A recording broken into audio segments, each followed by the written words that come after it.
Bueno, como veo que hemos quedado en un clima de intimidad y justamente viene la parte más íntima de la sexualidad, yo les propongo a los que quieran y a las que quieran que podamos acercarnos un poquito. El contacto también hace el roce, hace el cariño, dice el lema. Así que los que quieran aproximarse, porque además tengo algunos materiales que podemos tocar, que podemos ver, si estamos más cerca se los puedo acercar. Bueno, quienes quieran. Bueno, en la primera charla, en la primera intervención, les hablé de ese proceso histórico que había hecho gran parte de la sexualidad de las personas con discapacidad.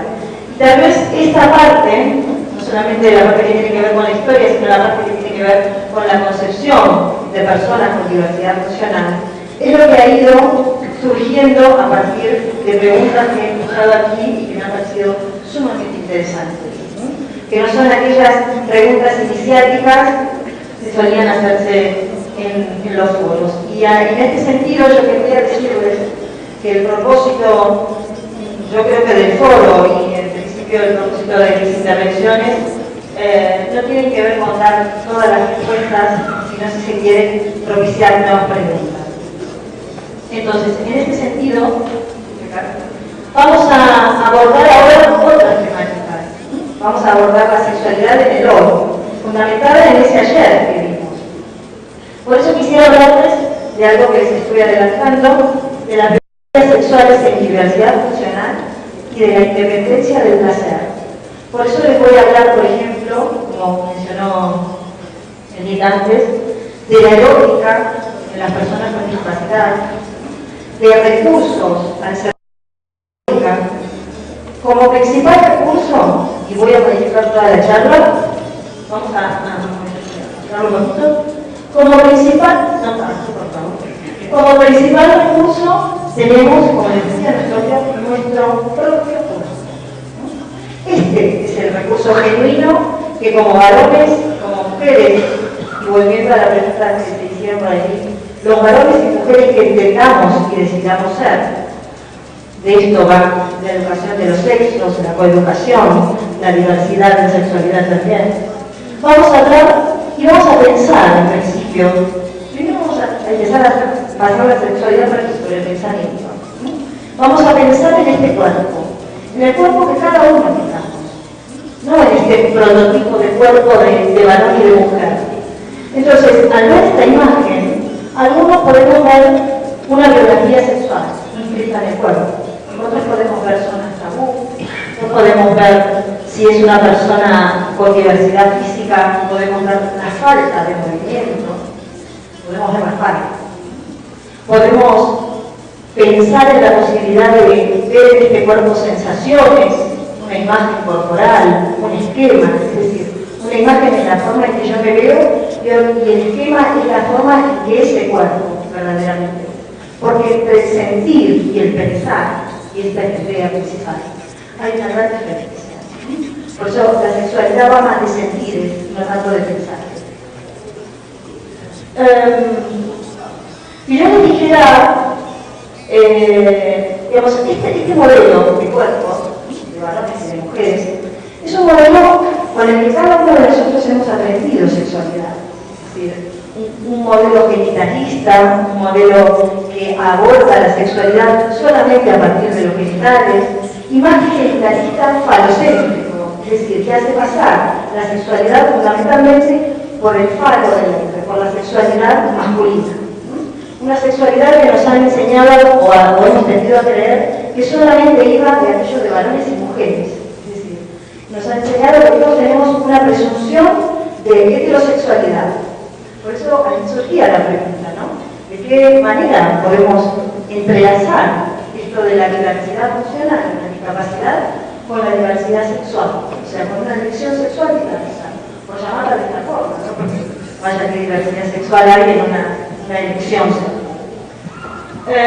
Entonces, cuando en general lo que hacemos a partir de este modelo, ¿saben qué es? Educar las sexualidades y no educar en sexualidad. Parece una mínima diferencia, pero yo creo que no lo es.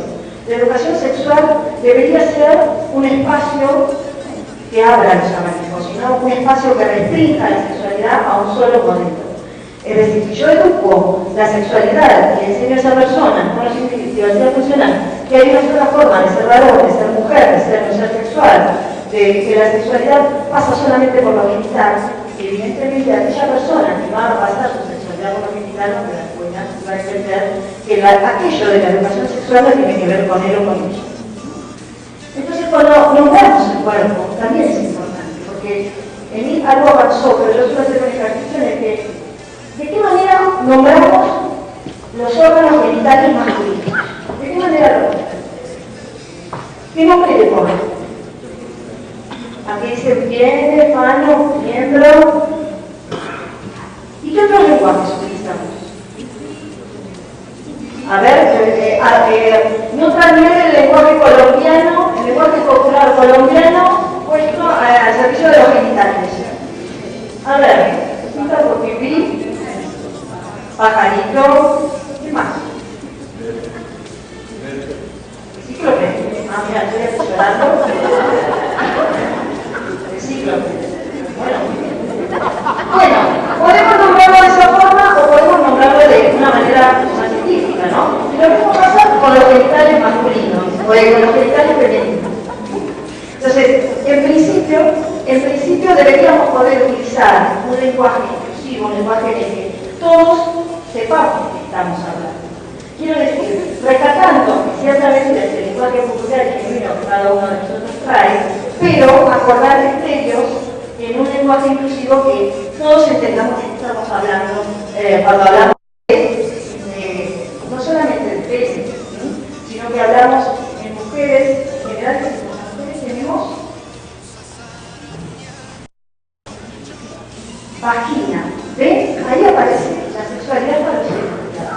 Porque además, las mujeres tenemos otras maravillas, como por ejemplo, los senos, las caderas. Bueno, aquí estamos representando otra imagen, otro esquema corporal. Es decir, las mujeres también tenemos vulva, tenemos labios, tenemos clítoris, y esto también es parte de la sexualidad femenina, aquella forma de sentir o no el placer desde una construcción de lo que es la sexualidad femenina. Porque si hablamos de que solamente las mujeres tenemos vaginas, en general esa construcción de las vaginas y los penes es de donde deriva la sexualidad, ¿no? O sea, la sexualidad deja de ser aquello que sentimos, aquello que queremos hacer, y pasa a ser una unión direccionalmente entre un pene y una vagina, ¿no? O sea, es como si nos cortáramos por la mitad y alguien nos dice que la única zona que se puede recibir y dar placer es alrededor del genital, ¿no? Pasamos a entonces vamos a... Miren, voy a desmontar lo que dije yo misma, pero vamos a intentar ampliar este concepto. Es decir, podemos decir que no solamente tenemos sexualidad, sino que cada uno de nosotros somos seres sexuales. Y yo entiendo esto de la sexualidad como parte del sexo, de la genitalidad, de la festividad, de las caricias, de los abrazos, de los besos, en los que intervienen distintos modelos de ser varón y ser mujer. Y otra cosa a la que otra cosa que quiero rescatar. Miren, yo tengo trabajos hechos alrededor de por ejemplo, la utilización de juguetes eróticos o sexuales adaptados para personas con discapacidad. Algunas cositas ¿no? Hay recursos externos que ayudan o no es que ayuden, sino que amplían el campo sexual de personas con discapacidad. El principal recurso es el cuerpo, el segundo recurso a veces lo tenemos en casa, y el tercero a veces si queremos, si tenemos ganas, lo podemos comprar. Ya lo vamos a ver. Pero podemos tener toda una batería de juguetes sexuales eróticos, de varones, de mujeres, pero si no lo erotizamos, nuestro principal recurso, que es el cuerpo, nada de estos recursos femeninos nos va a servir. Entonces, nosotros pensamos que en esta construcción, a mí me ha esta intervención de los abogados porque yo no sabía que aquí se utilizaba el término de intervención, ¿no? En Argentina se utiliza el término, creo que peor aún, tutela o curatela. Y la tutela y la curatela tienen estela para contar, ¿no? La curatela tiene que ver con la curación de aquella enfermedad que presupone la discapacidad, y la tutela ya entenderán que es un grado superior de dependencia. Entonces, en esta sexualidad de los cuerpos hablados, tutelados, curatelados, nosotros decimos que estos cuerpos que ancestralmente han sido invisibilizados, hoy vamos a tomarlos así tal cual son, ¿sí? Y aquello que antes representó un supuesto problema a la hora de acercarnos a lo sexual, hoy va a formar parte de esa sexualidad. Por ejemplo, si yo tengo como medio de transportarme, de comunicarme, o como queramos llamarlo, una silla de ruedas, esa silla de ruedas no va a quedar aparte de la sexualidad. Con una amiga en Barcelona decimos, hay que erotizar las ortopedias. Es decir, si nosotros entráramos en las ortopedias y no solamente viéramos la curva, la muleta, todo aquello que se supone asociado sexualmente al concepto de discapacidad, y erotizáramos, pusiéramos al servicio de nuestra propia sexualidad esa rúa, esa muleta, esa uña, esa sonda, que parecería no tengo sonda, esa sonda va a ser parte del proceso. Y esto también es parte fundamentalmente del proceso de orgullo de clase del que les hablaba antes. No voy a tener que ocultar esa sonda, no voy a tener que ocultar esa silla va a ser parte del proceso. Por eso decimos que las diversidades funcionales pueden, en alguna medida, dificultar las relaciones, no solamente las relaciones sexuales, sino las relaciones afectivas. Pero creo que, firmemente, lo que más dificulta la práctica, que quiere la práctica sexual, son las prohibiciones, los tabúes, los prejuicios, y fundamentalmente ese prejuicio que está al delito, ese prejuicio que aprendimos a construir en nuestro interior, es decir, aquello que nos dijeron toda nuestra vida, que nosotros hicimos un lenguaje propio, es decir, esto de la sexualidad no tiene que ver conmigo. Aquí lo dejamos para el final. Bueno, miren, si nosotros vemos la sexualidad de las personas con diversidad funcional desde esta perspectiva cientificista, una sexoterapia, para lo que los demás es sexo, para mí, que tengo una discapacidad, es terapia. Para lo que los demás es montar a caballo, para mí que tengo una discapacidad, es equinoterapia. Para lo que lo demás es arte, a mí es arte terapia. ¿Entienden? ¿No? Terapizado hasta la nivel. Entonces, arte les decía, ¿no? Esta función de permanentemente estar demostrando que yo también puedo. Es una prueba permanente, es lo que en sociología se llama el rol mitológico del héroe, ¿no? Aquella persona que lucha todo el tiempo contra las adversidades, a pesar de todo lo que hacen, él o ella están estoicos allí. Este rol mitológico del héroe, vamos a intentar que este héroe sea cada vez más humano, ¿no? Entonces, en este sentido yo quería traerles el verbo sentir, porque en el castellano este verbo lo utilizamos de varias maneras. Es decir, no siento cuando me tocan, en general también lo hemos asociado a una inhabilitación de los sentidos, de la afectividad. Es decir, no siento que me tocan, pero tampoco siento afecto, amor, cariño, deseo, que decían aquí, deseo. Porque el deseo también forma parte de la sexualidad, y gran parte de la sexualidad. Más allá del arquetipo del amor romántico, está el deseo de querer genuinamente estar con una persona, con otra persona, estar conmigo mismo. Ese deseo que tanto se nos dijo que era, no sé si malo, pero más o menos parecido, este deseo va a formar parte de la erótica en diversidad funcional. Vamos a ir. Entonces, otra cosa que nos han enseñado es que había sexualidades de primera y sexualidades de segunda. Pero no solamente la sexualidad del discapacitado y la sexualidad de los no discapacitados. La sexualidad de primera pasa por los genitales. La sexualidad de que le gusta y los preliminares son las caricias, los besos, los abrazos. Bueno, sí, eso es lindo, pero vayamos, en Argentina se dice, vayamos a lo mismo. Vayamos a la verdadera sexualidad. ¿Cuál es la verdadera sexualidad? La sexualidad genitalizada. Por eso, muchos varones y muchas mujeres con discapacidad han quedado superados. Porque no hacen pasar su sexualidad por la genitalidad. Bueno, y también es que cala muy hondo. Es decir, cuando decimos soy virgen, también hacemos referencia a que no he tenido relaciones coitales con otra persona. Pero no hablamos de eso. Pero he tenido caricias, he tenido besos, he tenido abrazos, he tenido un novio. Esta representación de la sexualidad en muchos casos tiene que ver con la representación de la sexualidad de las personas con diversidad intelectual o con discapacidad intelectual. Tal vez estas personas no necesitan, no tienen la representación de la sexualidad genitalizada, es decir, aquello que decimos no lo dejes solo porque vaya a saber qué hace. Muchos de ellos harían lo que hacen reproduciendo algunos modelos.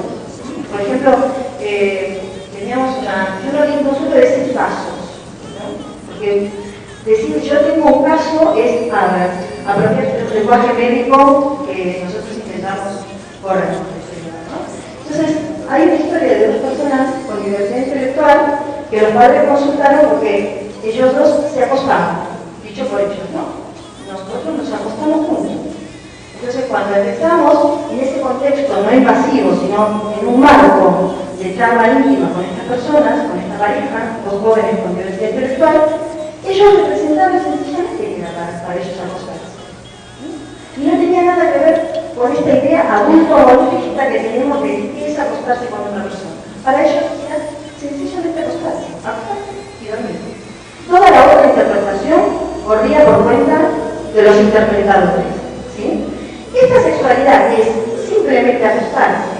Están volviendo a ese concepto de funcional, de capacidad. Es tan válida como la otra sexualidad que utiliza el acostarse como sinónimo de tener relaciones coitales. ¿Se entiende? Es decir, aquello que dijimos, bueno, nosotros eran vecinos, no hacen nada. Ese darse besitos es tan sexual, tan erótico y tan sexuado como el acostarse para tener relaciones coitales. ¿Sí? Lo que pasa es que hemos tendido a creer que esa sexualidad es una sexualidad de niños. Por eso se asocia la sexualidad de muchas personas con diversidad intelectual a la sexualidad de un ángel o de un niño pequeño. Piensen en la representación que tenemos de un ángel. En general son cabecitas aladas, desprovistas de genitales. Y en estas representaciones, no por nada, como aquí se decía, podemos tener los antagonismos, ¿no? Es decir, o ángeles, o demonios, o bueno, esa concepción es de asexuado o hipersexuado. Es decir, nunca algo normal. Son más o son menos, pero están allí, ¿no? Tambaleando entre el prejuicio y el desprejuicio que supone la hipersexualidad. Por eso yo creo que el concepto, es volver a traer estas sexualidades a la sexología, insisto en esto, y desde la sexología no vamos a hablar de la sexología, digo, puesta al servicio de la diversidad funcional, ¿no? De la discapacidad, porque el común de la sexología no incluye esta sexualidad. El común de los sexólogos están educados, preparados para el común de la sexualidad. Y les parece que para esto estamos nosotros, ¿no? No vamos a basarnos en las aptitudes, sino en la actitud. No se trata de ser apto para ser sexual, porque esto ya viene con nosotros. Se trata de tener actitud, se trata de tener deseo, se trata de tener ganas, se trata de querer determinada cosa, lo que fuere. Pensemos en determinadas direcciones en el campo sexual, ¿no? Ahora sí. Por eso yo no hablo de rehabilitación sexual, ¿sí? Porque si no aquí también volveremos otra vez a terapizar la sexualidad. ¿Cómo se rehabilita uno sexualmente? Me pregunto. ¿Cómo se rehabilita el sexo? ¿Cómo se rehabilita un cuerpo que no ha sido tocado nunca más que con una caricia fraterna, con un beso de amigo, con aquella maestra que nos ha erotizado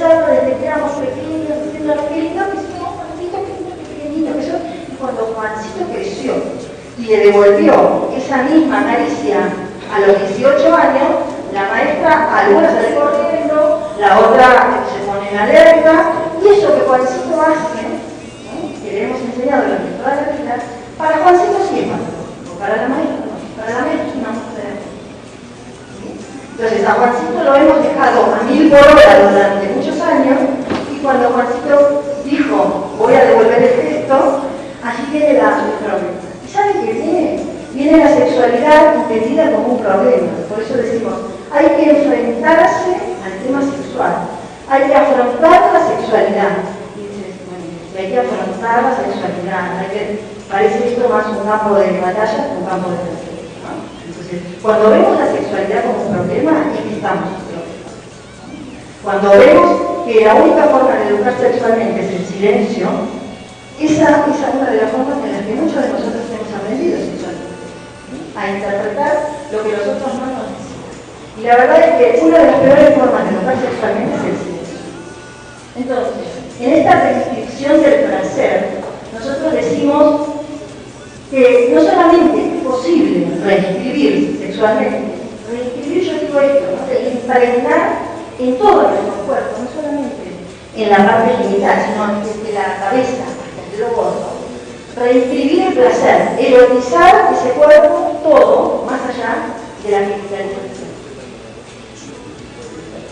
Miren, esta es una imagen, no sé si la han visto, de la película, en España se llamó Intocables, en Argentina se llamó Amigos, aquí no sé cómo, Amigos, ¿han visto esta escena? Bueno, esta escena es muy favorable en relación a un modelo genitalista de la sexualidad, en la que este hombre, acompañado por su asistente personal, acude a un prostíbulo, donde hay trabajadoras sexuales, y le da la indicación de que, bueno, su zona erótica, la zona erótica de este señor, pasaba por los lóbulos de la oreja, ¿no? Y no precisamente por los genitales. Ahora vamos a volver sobre eso. Esta es una escena realmente muy interesante de las últimas películas que se han hecho. A ver, estamos en esta instancia, ¿no?, de no confundir, entre esa tradición judeocristiana de la que hablábamos de sexo-reproducción, sexo igual reproducción, después tuvimos otra etapa que fue sexo también igual placer. Bueno, nos superamos, pero nos quedamos con el placer solo y despersonalizamos ese placer. Es decir, ese placer corresponde a una persona en una determinada condición, en una determinada característica en una determinada forma de entender esa sexualidad. Entonces, por eso decimos, en la sexualidad humana no tienen los deseos o los placeres no tienen explicación fuera de los deseos. Y los encuentros no son solo encuentros de genitales, y esto me parece muy importante, sino puesta en común de deseos. Por eso no es tan importante qué hacemos, y volvemos al concepto de capacidad, sino cómo nos sentimos con eso que hacemos. A ver si podemos mostrar la revista que tenemos aquí. A la izquierda. Esta figurita hace mención de lo que les decía, ¿no? De solo pensar, racionalizar la sexualidad, y la otra instancia es sentir la sexualidad. Y con esto de los sentires nos vamos a quedar.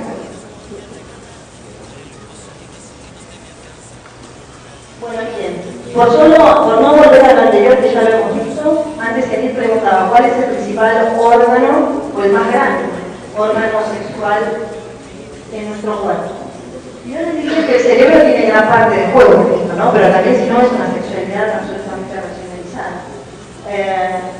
Yo diría que en lo que todos coincidimos es en tener piel. Y lo que tiene la piel es que nunca nos va a fallar. Nunca. Así tengamos todo nuestro cuerpo provisto de piel y tengamos sensibilidad en esta yema del dedo, con esta yema del dedo, hay personas que logran engordar. Y no es tan importante el registro de los órganos, ¿no? Es importante para algunos, menos importante para otros, pero que yo decía, con esta yema del dedo hay personas que han trabajado su sexualidad, y no solamente con discapacidad, y esta es el otro mensaje. No estoy compensando aquello que no pueden hacer. Digo, todos nosotros tenemos la posibilidad de erotizar todo nuestro cuerpo y de utilizar en la medida que queramos o no los genitales. Esto de sensibilizar todo el cuerpo y la restricción del placer es para todos. Lo que pasa es que a quienes medianamente se supone que no funcionan bien aquello de los genitales, salimos quedando con la respuesta sencilla, ¿no? Bueno, miren, sí, un segundo. Y en esta construcción de discapacidad, miren a lo que llegamos. Para ser apto, para resumirlo aquí, para ser apto sexualmente, como decían allí antes en la vez anterior, vamos a necesitar una serie de pruebas, o de rituales, como se llamaban, como se podemos interpretar desde una visión sociológica.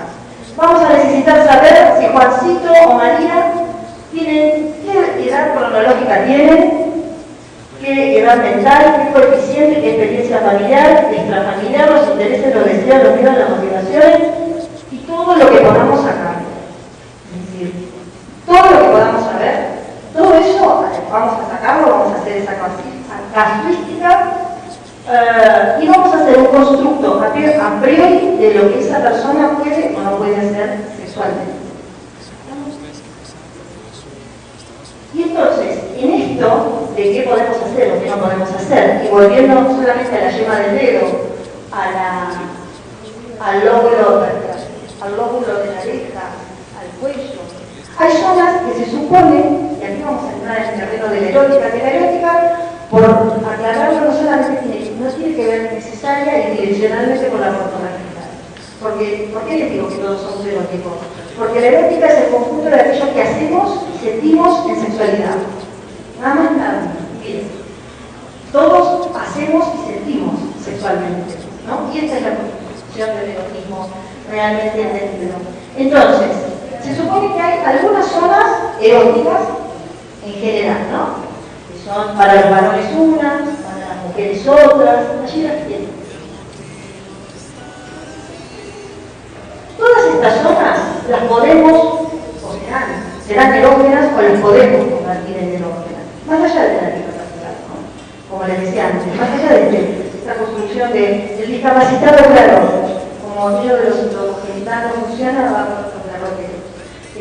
No tiene que ver con eso. Por eso no tiene que ver, la sexualidad no tiene que ver con el nivel de tensión, con el nivel de coeficiente, con el nivel de edad cronológica, con el nivel de edad mental. Esto es independiente. ¿Por qué? Porque el deseo en todas las personas con diversidad funcional, cualquiera sea su diversidad, permanece absolutamente intacto. Todas las personas con discapacidad tienen deseos, necesidades, actitudes, inquietudes sexuales. Solo que en un mundo que está preparado para una sola sexualidad, evidentemente estos deseos no van a tener cabida. Por solo mencionar, Francesc Granja, es un catalán, que escribió el año pasado El hombre que aprendió a vibrar.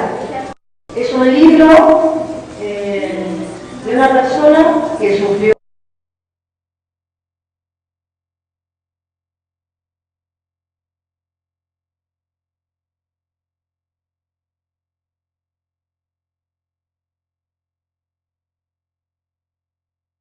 sensaciones parecidas a lo que he recordado como un orgasmo de la yema de su dedo, o de caricias en el cuello, o bueno. Pero esto que él logró con su propio cuerpo, la inscripción del placer que él logró, evidentemente también tiene que poder transmitirlo a otra persona en caso de que compartiera este encuentro sexual con otra persona. Entonces, esto es lo que a veces también cuesta, ¿no? Que la pareja afectiva o situacional que esta persona con discapacidad tenga, pueda entender de qué van estas sexualidades diversas. Y que realmente, a veces, eso que llamamos disfunciones sexuales, en realidad son disfunciones, suponiendo que acordáramos con este término de funcionalidad, son disfunciones de la comunicación. Porque nosotros decimos que mi marido nunca interpreta lo que yo quiero en la cama. Entonces, y vos le decís a tu marido que querés, que te gusta, no, que tienes que saber, es obvio lo que yo quiero. Bueno, vemos las obviedades, pongámosle démosle palabra a cada una de las cosas que queremos y no dejemos que el otro nos subtitule el deseo. ¿Sí? De eso también va la restricción del placer. Y entonces aquí, en esta descripción, también aparece la patologización, ¿no? O los caracteres estos de los discapacitados son iguales. Por ejemplo, un prototipo es todas las personas con síndrome de Down son dulces y cariñosos. Con naturalidad se patologiza la afectividad de las personas. Verdaderamente ni todas las personas con síndrome de Down son cariñosas, ni todas las personas con síndrome de Down tienen las mismas expectativas, la misma historia personal, familiar.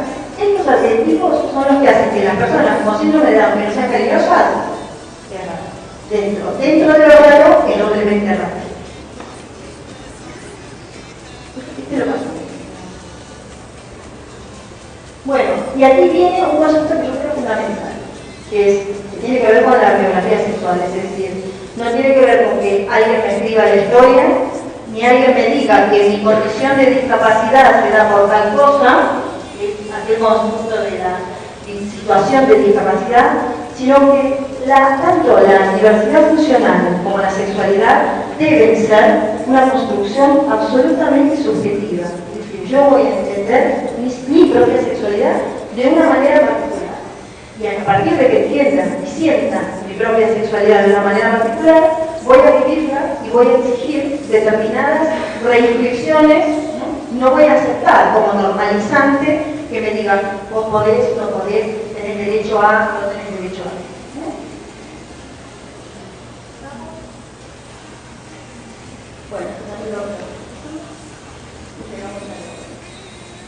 Bueno, esta actitud intervencionista, y aquí vamos a empezar con aquello de qué entendemos por educación sexual.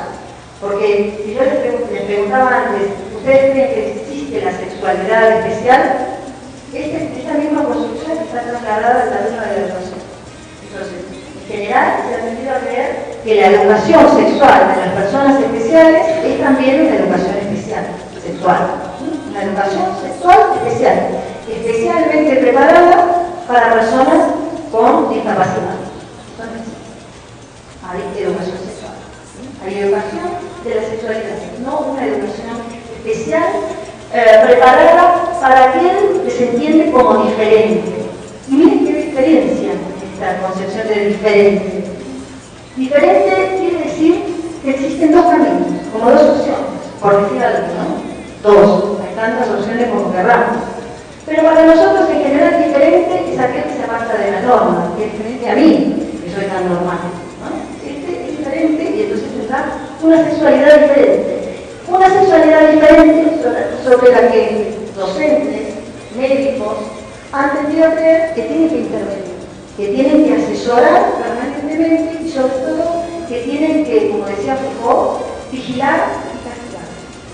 En prevención, digamos, como cuidado de las personas, ¿no? Porque como aquí ellos no pueden, o ellas no pueden decidir, ya estamos nosotros para aconsejarles qué es lo que van a tener que hacer, ¿no? Entonces, el intervencionismo tiene que ver con esto. Se justifica en base a prevenir abusos sexuales, prevenir enfermedades de transmisión sexual, y otra vez vamos con este rollo de entender la sexualidad solo a partir de prevenir abusos sexuales, de prevenir el maltrato, de prevenir embarazos no deseados, de prevenir enfermedades, infecciones de transmisión sexual.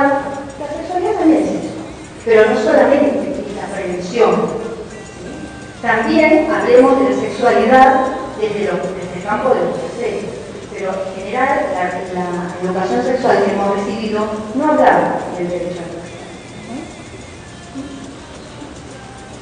Bueno, esto es un mimito que yo quiero darme, que si alguno me toma una foto con esta foto, Violeta es una niña, bueno, ahora aquí era una niña, pero ahora es una adolescente, que vive en la provincia de Entre Ríos,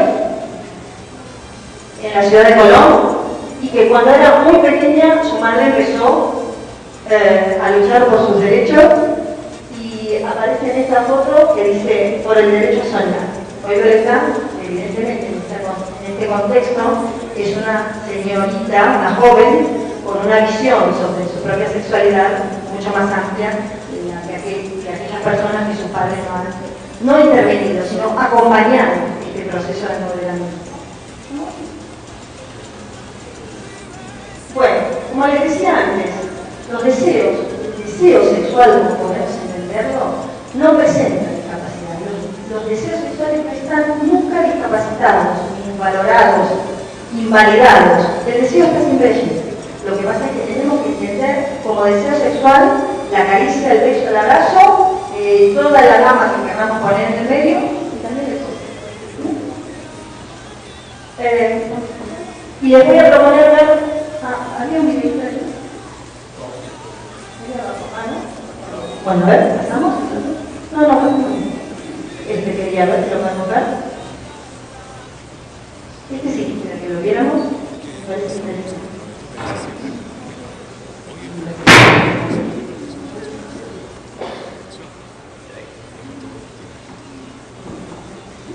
La gente me pregunta si me pago o cómo lo hago. Y si puedo practicar sexo normal. ¿Pero qué es el sexo normal? En las discotecas hay desconocidos que se atreven a preguntarme si puedo practicar el sexo. Y les digo, claro que sí, aunque contigo no.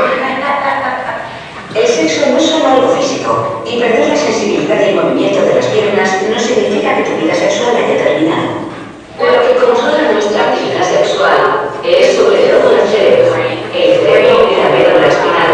Los nervios tienen que estar intactos para que se produzca la estimulación y se llegue al orgasmo.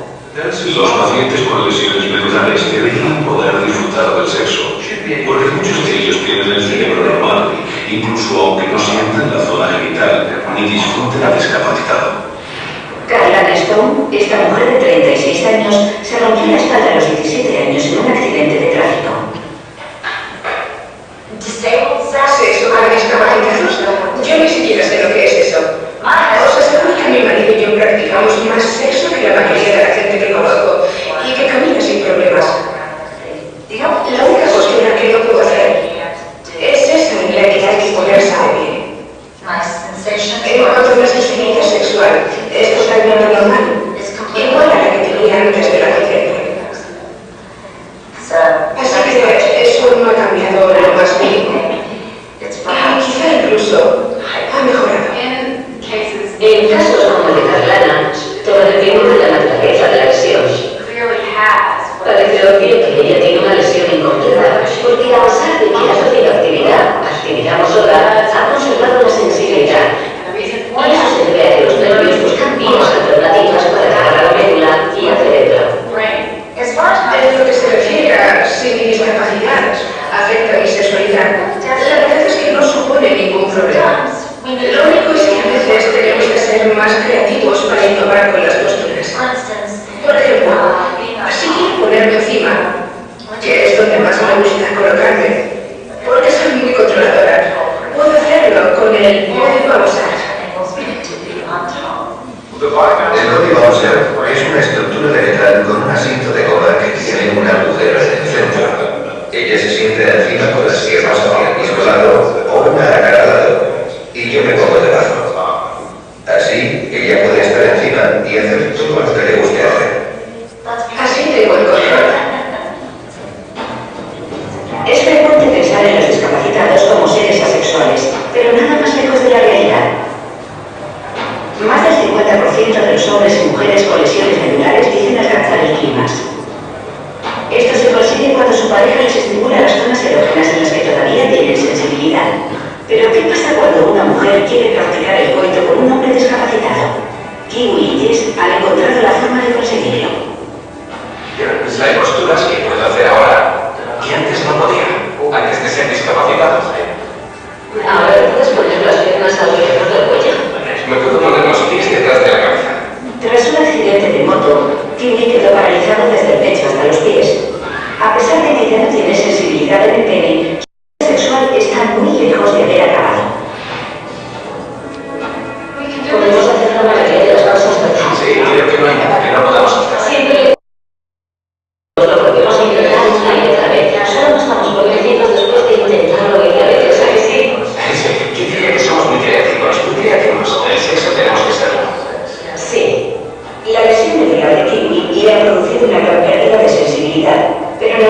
partes del cuerpo, dicha sensibilidad ha aumentado, y mucho.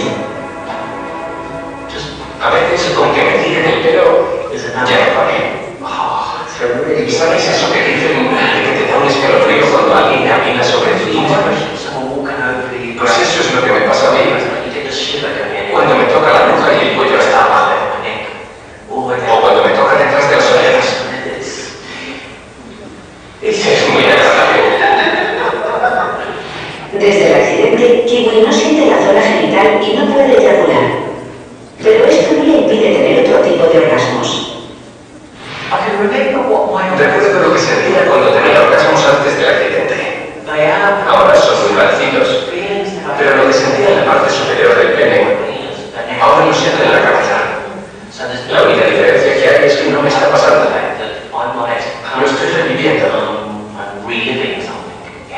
Suelo llegar al orgasmo de forma visual. Gracias a lo que Jess me hace.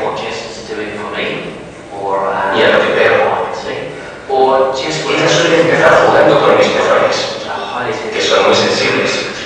A veces empieza a soplarme de ellos, o a mordérmelos y a tirar por fuerza.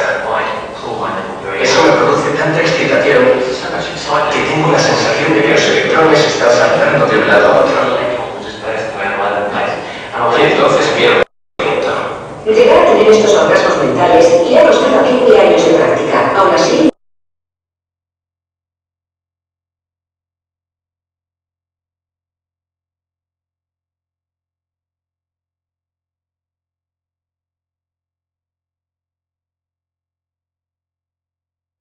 Así que tenemos que parar. Dejar los preliminares. Continúe ella sola. Para que disfrute. Con un vibrador o con los dedos. Entonces yo me pongo una inyección para conseguir una erección. Lo hago en uno de los laterales del pene. Con esta inyección se consigue una erección normal, lo más normal posible.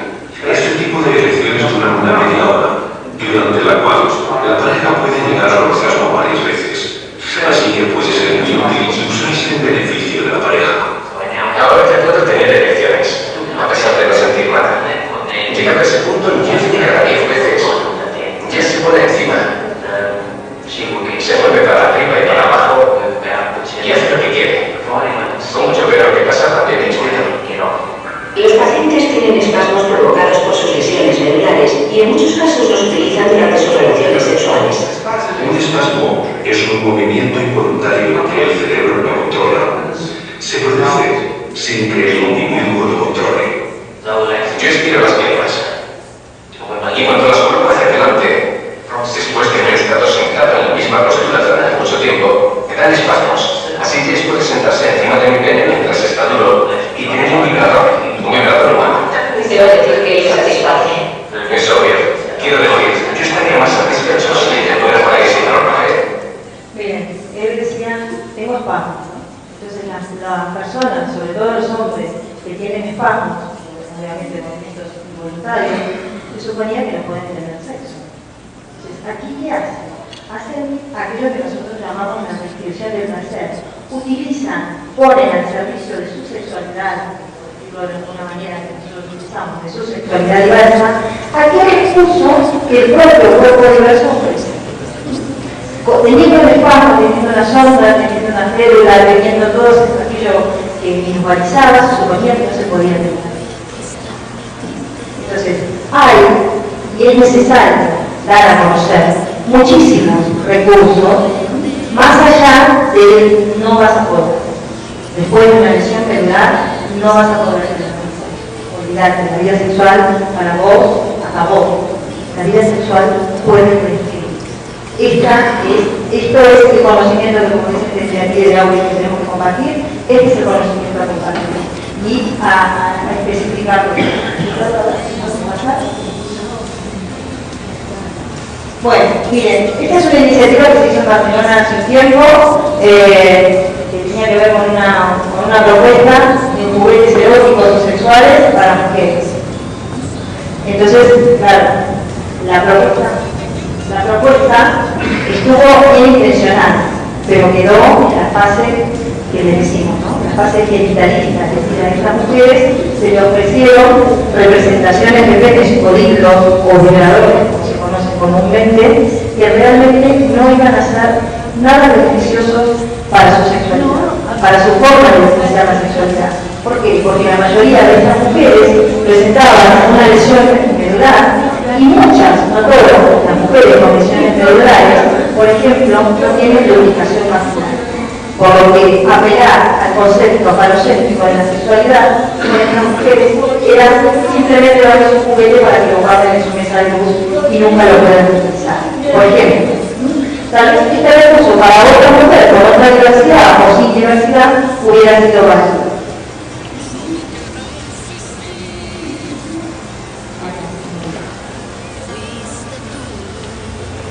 Bueno, y esto también me parece importante. Nosotros jugamos con un concepto de podemos llevar la silla de ruedas, digo la silla de ruedas, el audífono, el recurso asociado a la diversidad funcional, como un recurso, como que es parte de nuestras vidas y nos permite acceder a nuevos campos. Podemos, por eso digo, voy a repetirme este ejemplo, llevar la silla, ¿cómo se dice aquí esto? Colar. Podemos llevar la silla en la cola y desplazarnos, andar por la vida, o podemos tener esa representación de la silla en la cabeza. Y cuando llevamos la silla a la cabeza, por solo mencionar la silla, es cuando pensamos que la sexualidad es para nosotros. La silla de la cola es un recurso, y de la cabeza nos deja fuera de juego. Y el juego es para todos o no es para todos. Entonces, en este sentido, vamos a decir, que me parece importante, no siempre adherir a ese concepto de intervencionistas, no todas las personas con diversidad funcional o discapacidad necesitan una ayuda o un consejo de sexualidad. Hay muchas personas con diversidad funcional que viven su vida sexual o afectiva de manera plena, satisfactoria, saludable, y no necesitan nada. Esas personas están aquí, seguramente, ustedes por ejemplo, están fuera, están en el mundo, existen, no son los casos raros, existen. Hay muchas otras personas que van a necesitar en alguna medida un acompañamiento. Y entonces veremos cómo vamos a hacer lo que ustedes dicen, los ajustes necesarios, ¿no? Personas. Miren, a estas personas, ¿qué ajuste razonable les vamos a dar? ¿Qué le deberíamos decir? Yo pienso que puede ser una pareja, pensemos que puede ser una pareja. ¿Qué le decimos?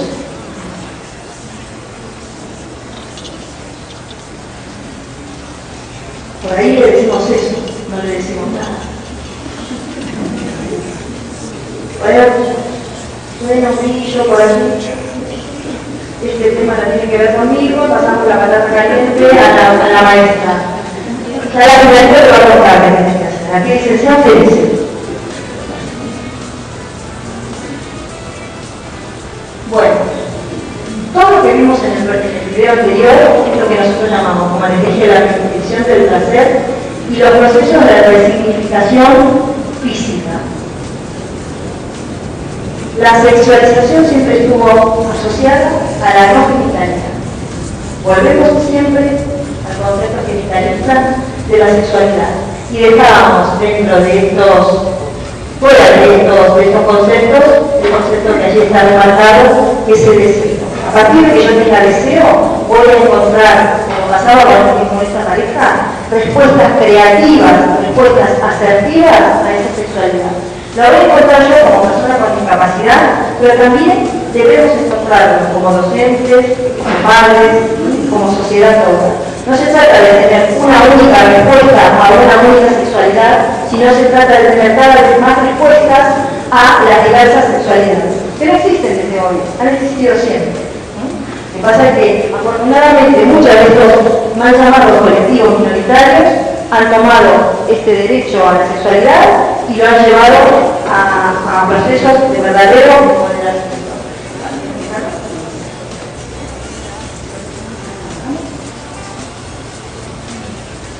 Bueno, esto por solo nombrarlo se lo dejo como tarea para el hogar, como decimos en Argentina, ¿no? Como tarea para las casas, porque a mí me surge este error de maestra. Busquen de qué va esto de hedonismo y de qué se trata, sobre todo, el ars amandi. Esto del ars amandi es un concepto muy revalorizado por una persona que también se la sugiero, que se llama, un sexólogo español que se llama Efigenio Amesúa. Y el ars amandis es nada más ni nada menos que el arte de amar. El arte, o sea, el amor como cada uno lo entiende, ¿no? No solamente como dijo el amor romántico, el amor como cada uno lo entiende. Y el amor, desde esta concepción de ars amandis, es absolutamente inclusivo. Desde esta concepción del ars amandis, no solamente vamos a recibir placer, sino como personas con discapacidad, también vamos a dar placer. Y de esto no se habla. Es decir, se supone que tenemos que encontrar todas las formas para que esa persona con discapacidad tenga placer sexual, pero nunca hablamos o habilitamos a esa persona con discapacidad a que también dé placer sexual. Y en ese video de la pareja lo veía.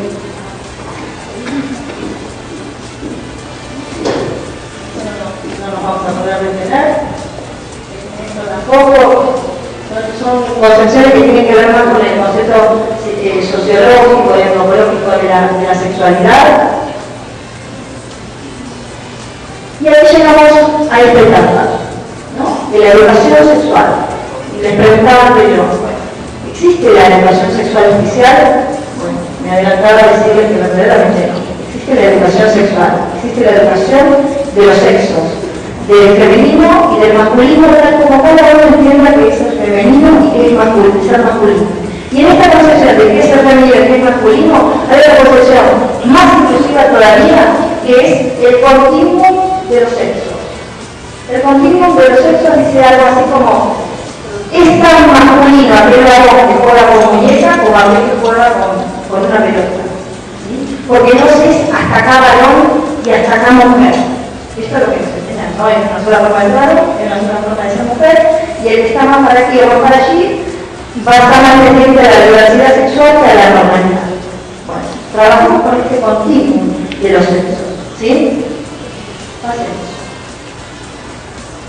Desde este continuum de los sexos llevado a... Perdón.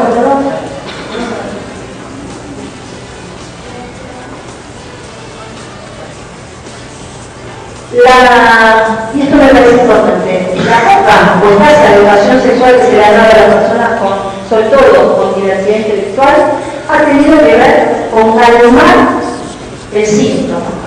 Es decir, la sexualidad está, ¿no?, como una expresión sumamente esperable y, si se quiere, acordando con este concepto que no puedo normalizar, normal, sino que era como un impulso, como aquello de decir que la sexualidad es absolutamente instintiva, y la sexualidad tiene mucho que decir, porque cada uno de nosotros apreciamos a ser sexuales. No somos seres sexuales instintivos, somos seres sexuales construidos por nosotros mismos, por nuestra familia y fundamentalmente por esta educación sexual, recibida o no recibida. Esta educación sexual puede ser dada únicamente desde un concepto pedagógico mucho más amplio, un concepto pedagógico que entienda de otra manera que es enseñar, es aprender. Que cada una de las personas aprende no de una manera diferente, sino de una forma particular, de una manera diversa. Y que si tenemos una sociedad en la que estos cuatro términos nos parecen iguales, mal vamos a poder educar sexualmente. ¿Sí? No es lo mismo incluir que integrar, no es lo mismo la inclusión que la segregación y la exclusión. Son procesos sociales que hacen a que estas personas sean más o menos sexuales, independientemente de lo que son cada uno de ellos. Bueno, como les decía, la educación sexual en diversidad funcional ha tendido a eso, a curar el síntoma, a que aquello que a veces alguien me comentaba por allí, que a su hijo lo habían desplazado de la escuela porque se masturbaba o se autoerotizaba en clase. ¿Sí? Y este chico, en una clase convencional, no puede estar porque se masturba. Entonces, ¿cuál sería el problema de autoerotizarse a más tiempo o masturbarse en público? ¿O cuál sería el problema erotizarse o masturbarse.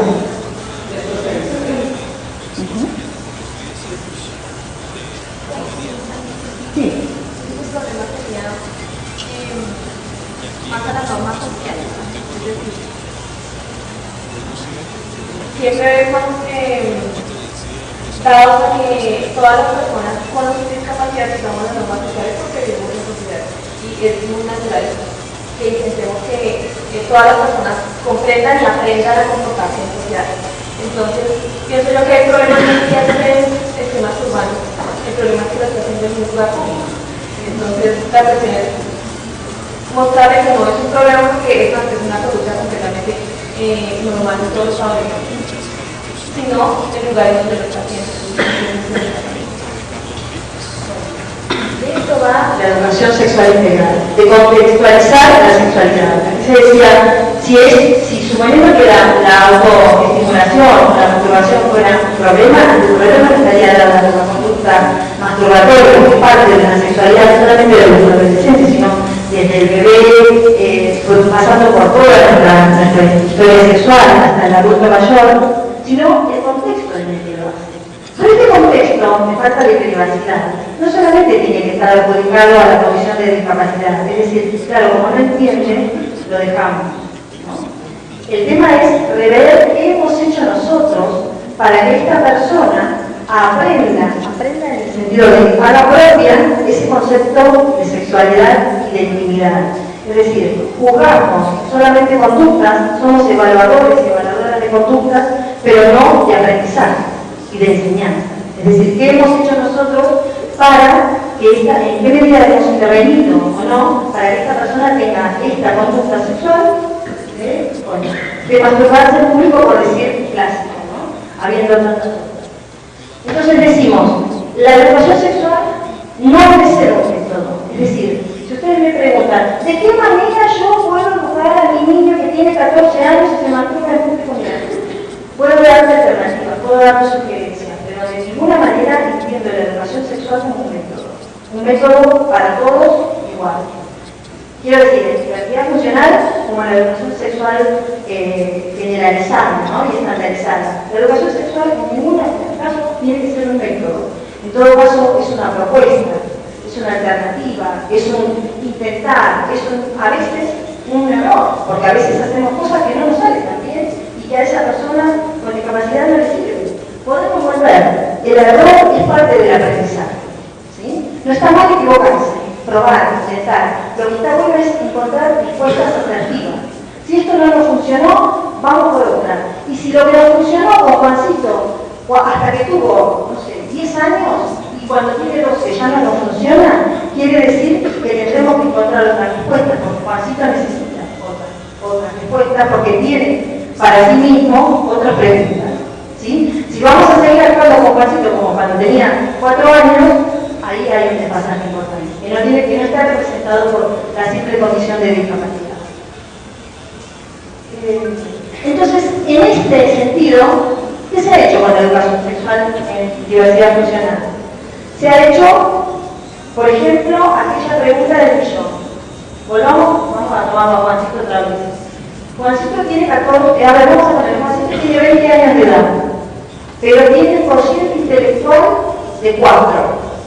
Entonces la mamá o la maestra preguntan, ¿cómo lo trató Juancito? ¿Como una persona de 20 o como una persona de 4? Yo les pregunto a ustedes, ¿qué hacemos con Juancito? ¿Tiene 14? ¿Tiene 20 o tiene 4? A la hora de pensar en la sexualidad de esta persona, ¿cómo abordamos esa sexualidad? ¿Como una persona de 20 o de 4?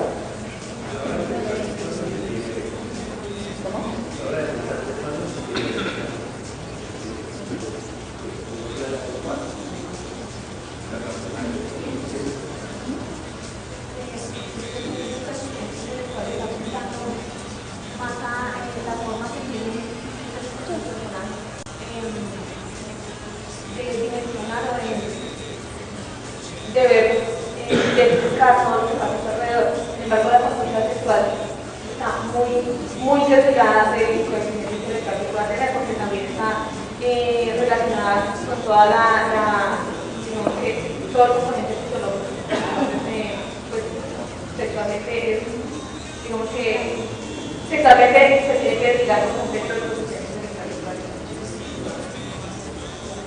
De acuerdo con el criterio que acaba de dar, ¿no? Para ir sintetizando. Yo creo que una verdadera educación sexual es una educación sexual integral, que no puede ver a la persona por edades, por valores, por capacidades, por cocientes intelectuales. Debe abordar la sexualidad integral de una persona también integral, ¿no? Por eso también me voy yendo porque hay una pregunta. También es importante incluir desde esta concepción de educación sexual.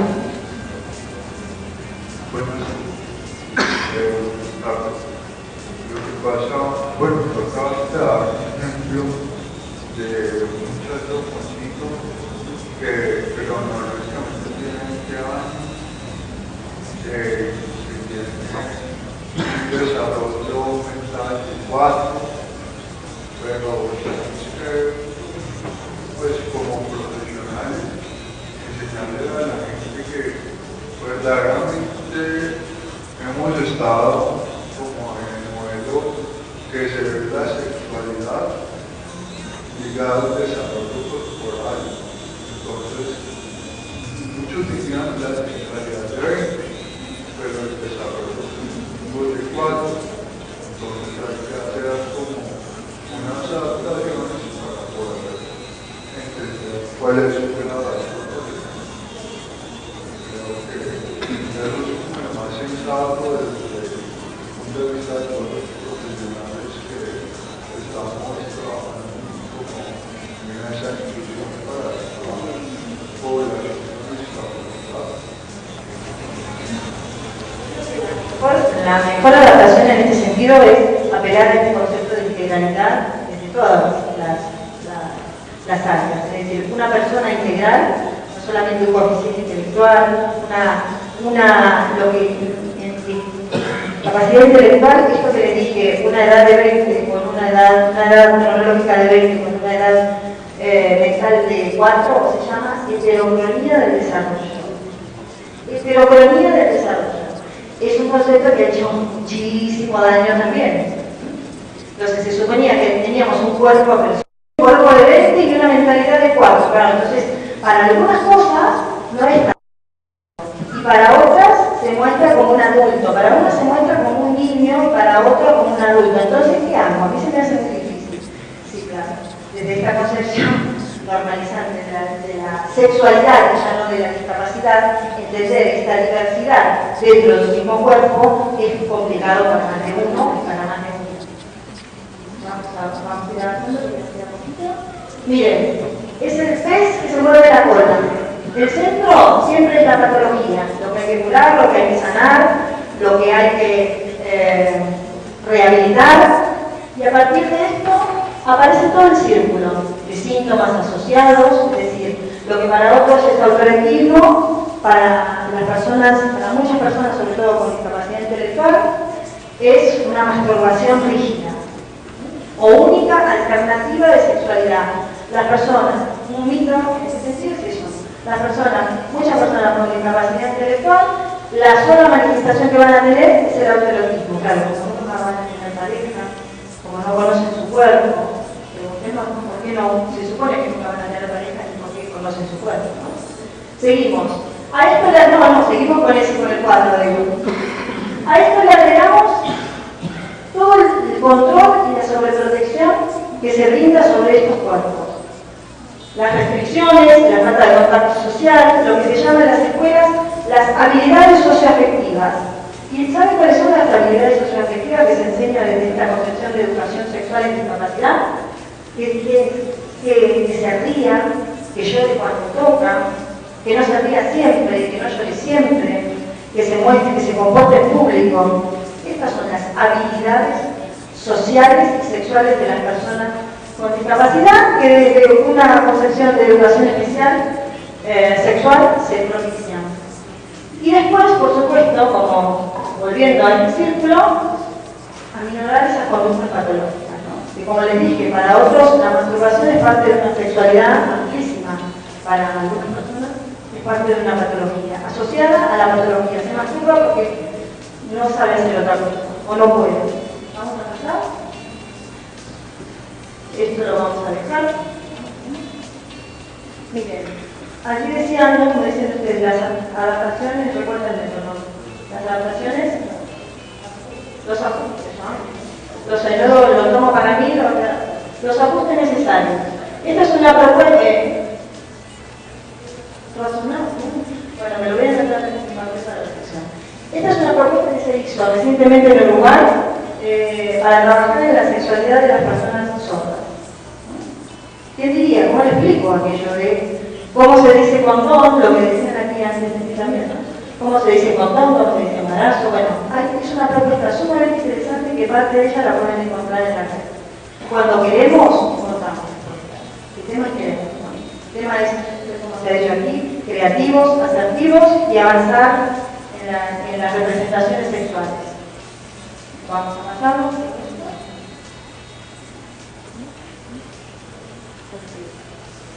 Vamos a ver si podemos ir aquí a la letra italiana. Miren, por solo nombrar un poquito más. Por solo nombrar algunos puntos importantes en estos procesos. Los roles. Desde muchas tribus se trabaja con los rituales, ¿no? Y los rituales son, por ejemplo, el paso de la niñez a la adolescencia. Parecería que muchas personas con discapacidad no están habilitados para ritualizarse en este sentido. Quedan en el rol permanente de niños. No se los sexúa, no se los resexúa como adolescentes y posteriormente como adultos. A veces mucho tiene que ver la familia, a veces mucho tiene que ver la educación, muchas veces tiene que ver este rol de la sobreprotección y muchas veces tiene que ver el lugar que ocupa esta persona con discapacidad dentro de esa familia. ¿Sí? Sí, ya lo digo. ¿Pasamos? Entonces, como vamos a tener que terminar y no quiero dejar de mostrarles algunas cositas, vamos a hacer esto. ¿Pasamos hasta encontrar un video, Ricardo? No, pasamos. Bueno, a ver, ahí, bueno, no sigamos. Bueno, yo quería mostrarles este material, todo esto que les voy a mostrar muy brevemente, está todo en la web, ¿sí?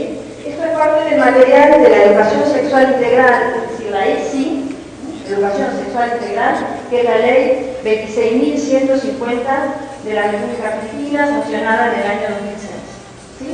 Esta ley viene a decir que todas y todos los educandos de la República Argentina, de escuelas públicas o privadas, laicas o confesionales, especiales obviamente también, tienen derecho a recibir educación sexual y los maestros a brindársela. ¿Sí? Entonces, en este sentido, se ha hecho toda una serie de cuadernillos para educación inicial, para educación primaria. Se han hecho cuadernillos para trabajar con las familias. Esto también lo encuentran en la web. ¿Sí? Todo eso es aquí. Una revista para trabajar con las familias, lineamientos curriculares, adaptaciones curriculares y demás. Y el próximo año seguramente se va a editar este libro que también lo encuentran en la web, que se ha hecho en Uruguay y que está, digamos, pensado específicamente para la población o la rama de educación especial. Es parte de la vida. Ponen es parte de la vida de Uruguay, lo van a encontrar. Digo, nombro esto porque, por aquello de estar respaldado por una ley, porque los docentes en Argentina ya no tienen que pedir autorización a los padres, por ejemplo, para dar educación sexual. Porque entendemos que permanentemente vamos a estar educando sexualmente y porque además una ley nos ampara en este sentido. Les muestro dos o tres cositas. Esto todo el tema de la mujer y demás, bueno, esto me interesa solo mencionarlo, la sexualidad regulada dentro de las escuelas especiales, de las familias, de las instituciones. Ahora, yo digo que esta revitalización de las sexualidades es como aquello que nombraba el nombre y siempre actual, Platón. Es como una alegoría de la cabra, ¿sí? Que revisamos.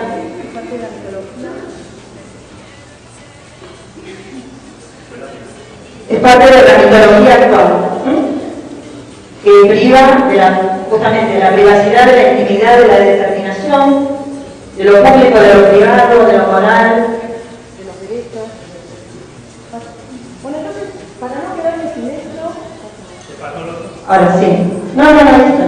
Para no quedarme sin esto, y pasemos, Ricardo, ahora te cuento. Yo les traje algunos recursos, hay muchos. ¿Sí? Pero dos recursos quisiera mencionar. Uno es de la... Uno es el de la asistencia o del acompañamiento sexual y el otro es el de la utilización de juguetes sexuales o eróticos en personas con diversidad funcional. ¿Sí? Bueno,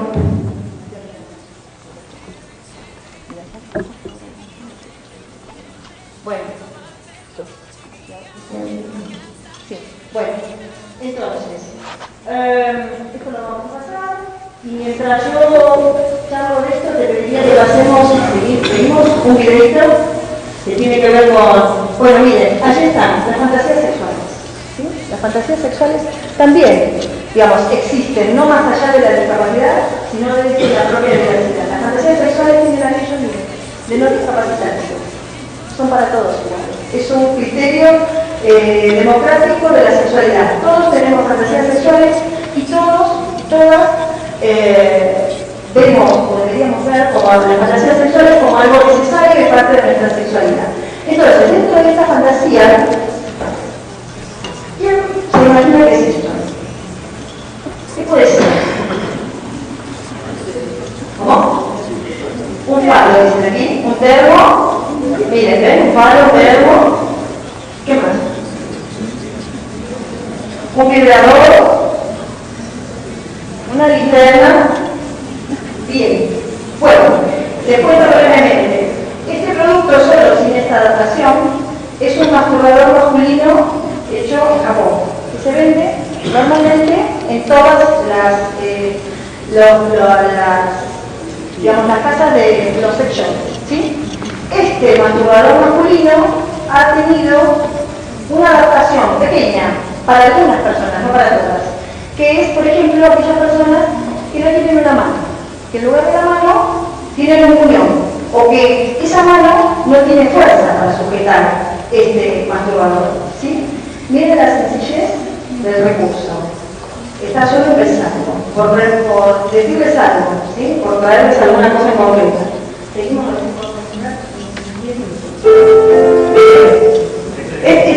un poquito. Bajamos un poquito la música, si puede ser. Este es el recurso. ¿Saben aquello que decimos el Kama Sutra, tan popularizado para todos? Bueno, estas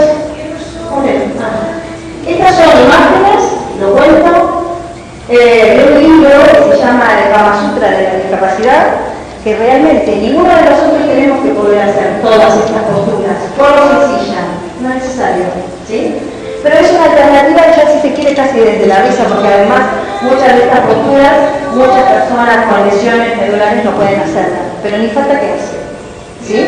Es una alternativa, es otra visión, mucha más erótica de la que hemos tenido ancestralmente. Este video también está en el blog, lo pueden ver, voy a tener que avanzar, en el blog de Mitología de la Sexualidad Especial.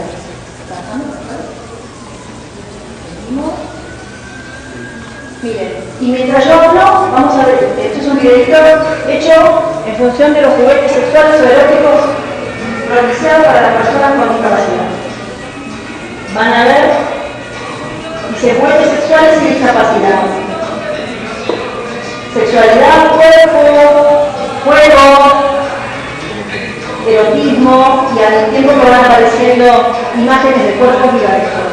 Y allí empiezan a intercalarse entre esos cuerpos algunos juguetes sexuales eróticos, acordándonos de que el principal juguete erótico es nuestra propia sexualidad, nuestro propio cuerpo. Y dice, la sexualidad no es solo genitalidad. Aprendamos, enseñemos otra nueva sexualidad, en privado, en compañía, y aparecen parejas con y sin discapacidad, mujeres prestándose un libro, tocar, palpar, explorar, todas estas sensaciones son parte de la sexualidad, no solamente de la sexualidad diversa, de las sexualidades en general, ¿sí? Bueno, esa es un poco la propuesta. Quedamos allí. Y esta tiene algo que ver esto de la erótica con las personas con discapacidad, absolutamente todo. No existe tampoco una erótica cristiana, existe la erótica pura y sencillamente. Y vamos a avanzar para llegar, o por ahí ya no lo pasamos a esto. Les voy a mencionar, porque también es parte del recurso, de invitarlos a mañana al foro, para ver las 6. Esto lo veremos y en un segundo lo explico. Eso es la foto de por favor. Digamos, dentro también de las fantasías en sexualidad, hay otra característica que tal vez muchos de ustedes conozcan y otros no, que son estas elecciones que se han considerado siempre como fetiches, parafilia, fenómenos, abusos, bueno, vaya todo lo patologizante, que son las personas que se definen como devoté o como wannabe.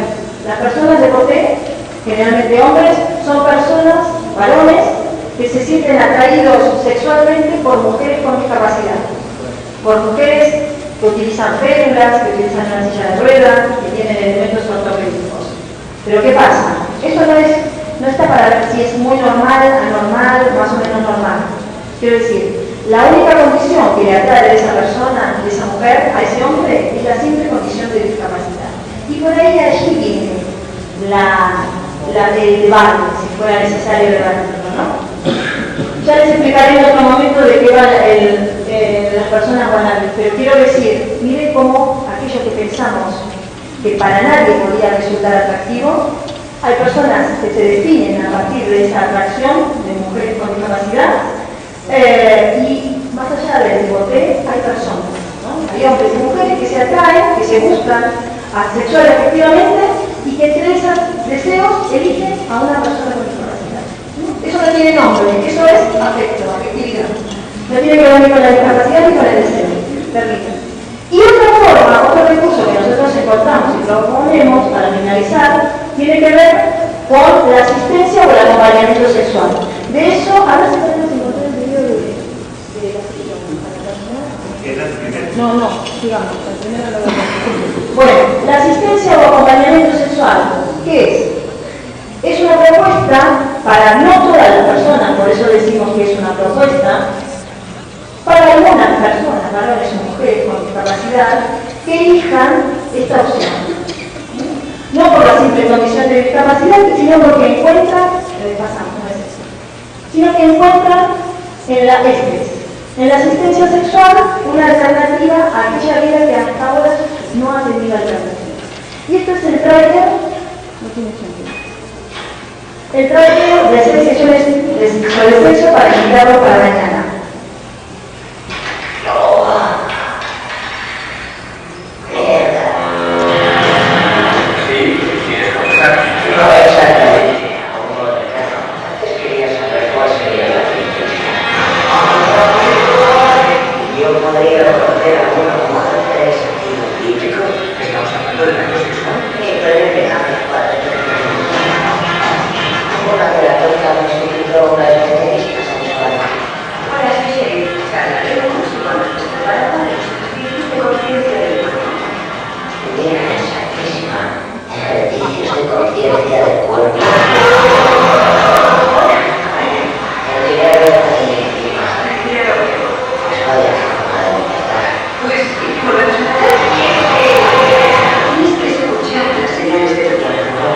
Así podrás tener algo de control. Cuando te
en el blog de Sex Assistant, nosotros trabajamos desde Barcelona, desde esta concepción, que no es nuestra, sino que tiene más de 30 o 40 años en otros países, que es la concepción de la asistencia, y asistencia que es hacer como acompañamiento, como asistente personal, no como alguien que va a dirigir lo que tiene que sentir o hacer, con el grupo de personas, casi todas ellas con discapacidad, que decidieron abrir esta comunidad de Sex Assistant. ¿Y qué es la asistencia sexual? Bueno, es esto, es un acompañamiento realizado por un asistente o una asistente sexual, preparados, capacitados, y fundamentalmente sensibilizados con la sexualidad de varones y mujeres con discapacidad, adultos, todas las personas que intervienen, que han decidido tener este encuentro, por eso si fuera necesario lo diferenciamos del trabajo sexual, porque tendría mucha tela para cortar.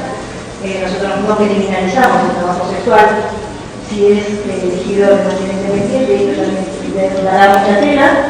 Pero quiero decir, nosotros no pensamos que haya una asistencia sexual especializada para discapacitados, pero sí todos los servicios sexuales que eligen son los que existen, no incluyen a las personas con discapacidades, ¿no? Este protagonista de la película, Mark O'Brien, fue un periodista, un escritor estadounidense que era virgen, como dice él allí, hasta los 34 años. Empezó a investigar sobre el tema y resultó ser él mismo el protagonista de la asistencia sexual. En la película la van a ver algo novedado de la asistencia sexual, hay muchas formas de asistencia. Otra forma es el acompañamiento sexual, es decir, una pareja que ambos miembros tienen una discapacidad física, por decir algo, severa, que no pueden hacer este acto de manera independiente, existe la figura del acompañante sexual que va a intervenir en acciones puntuales. Por ejemplo, la acompañada de esta pareja a que se encuentre, si es necesario, vuestra pareja quiere poder desnudarlo, poder dejarlos en posición de cama, intervenir puntualmente en lo que esta pareja necesita. Lo estoy contando muy por arriba, quienes quieran ampliar tienen el blog, tienen mañana el foro, pero lo fundamental es saber que si queremos existen alternativas, y las alternativas no la dan otros u otras. Las alternativas empiezan por nosotros mismos. Así que bueno, gracias. Hemos quedado pocos, pero espero que disfrutamos mucho. Gracias.